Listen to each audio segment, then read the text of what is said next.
Nagaa Faraarri jaalalli waaqayyo isiniif haa baay'atu. Hordoftoota yuutuubii koo akkam jirtu? Nagaa keessanii galata waaqayyoo ni nagaadha. Har'a kunoo lidatii kooti waggaa tokkoffaa. Eega dhalattee moo maanni waggaa tokkoffaan hin jedhiina. Eegan biyya Arabaatii Itoophiyaa galee kunoo waggaa guutee jechuudha. Isaafan har'a kunoo keekii muruudhaan fataa jechaadha mana keessatti.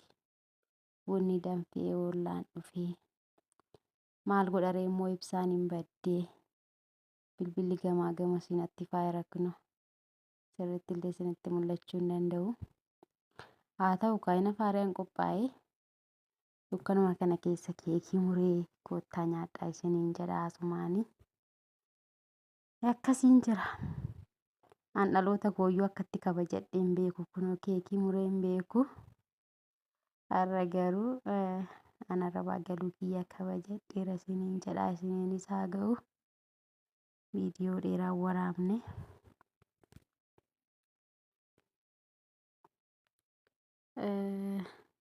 Kun immoo footoodha. Dalgayyuu kaasnee asii waliin kaasee akkuma kanatti ilaalan isiniin jedha. Qophiin isaa waan nama kunoo xarapheessaa irra jiru kana malee qophii addaan hin turre isiniin jedha. Kun immoo gaamma footoon ka'a. Yeroo footooti jedhani. Kaameraamaaniinis immoo warruma mana keessaa abbaa manaa kiyya. Sirriitti nama kaasuu danda'u kunoo footoo fataa godhanii isiniin jedha. Dhugaa dubbachuuf gammadeeraa ollaan dhufee buna dhugee. Anis yaadadheera akka kanatti isiniin jedha hordoftoonni kiyya. Egaa isinis warri biyya hambaa jirtan waaqayyo ittiin isin haa ga'u isiniin jechuun jaalladha. Wanti na raajeffachiise tokko immoo yeroo biyya hambaa teenyee biyya galuudhaaf guyyaa lakkoofnu dhugaa waaqa ji'i tokko waggaa nutti fakkaata. Gaafa biyya galle garuu akkatti waggaan tokko dhumu hin beekamu. Isa dhugaatii ani nannee gaafa waggaa guutuu koo argu akkamitti dhuguma ji'a 12 naanna'ee dhufee na jechisiise jechuudha.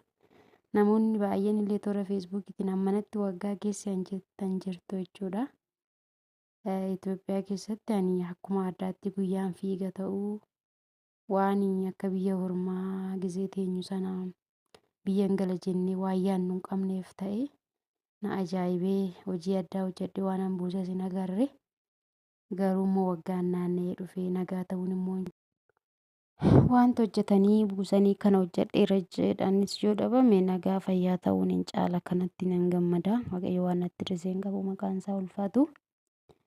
Egaa biyya hambaa otoo jiraanne waggaa tokkotti miindaa ji'aan argannu irraa kaasnee maal akka hojjennu hin tilmaamna jechuudha gaafa kana. Itoophiyaa keessatti garuu fayyaa ba'anii galuun rafanii ka'uu waan salphaa miti. Umurii waaqayyo namaaf kenne nagaatti jiraachuuni. Akkasiin isiniin jedha obboloota koo carraa kanaan isin haa ga'u waaqayyo. Baranallee biyya galuudhaaf yaaddanii milkaa'uu kan dadhabdanii abdiin kutiinaa dhugaa dubbachuuf yeroo waaqayyootti wanti hin taane hin jiru. Ani waggaa 2 isaa ol biyya galuuf yaalaa ture. Naa milkaa'uu deebarreen gaddaa garuu waaqayyo utuma qorumsi baay'een jiru sana gargaare. Hin danda'amu gaafa fakkaatutti waaqayyo dhufee isin dandeessisaa humna isaa ta'ee to'ii.